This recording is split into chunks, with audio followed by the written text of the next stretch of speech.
All right, so this is my review for Admitjet surfing board.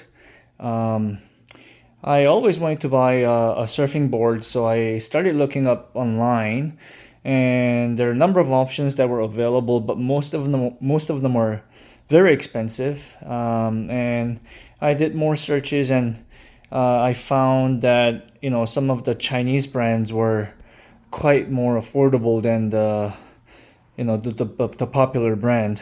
One of them was Admitjet. Out of all the brands that I looked up, this was by far the most affordable price range jet board. So I wanted to get some reviews online, but it was really hard to find any reviews because nobody. I don't know if it was nobody was doing the reviews or if nobody was buying the board, and I wasn't sure if this was a scam. But anyway, I went ahead and purchased the board. I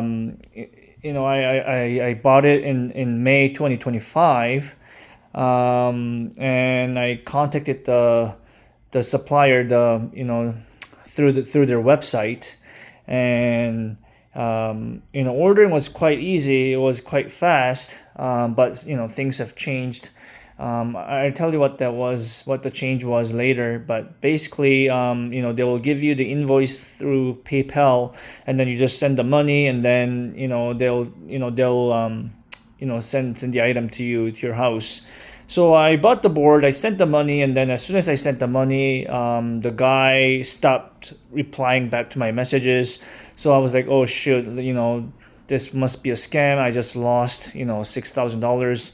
Um, so I was quite nervous, but later he replied back to me and said, "Oh, like he was sleeping or something like that." So anyway, he told me that the board would get to me in about 6 to 7 weeks. Ended up being more like 4 months.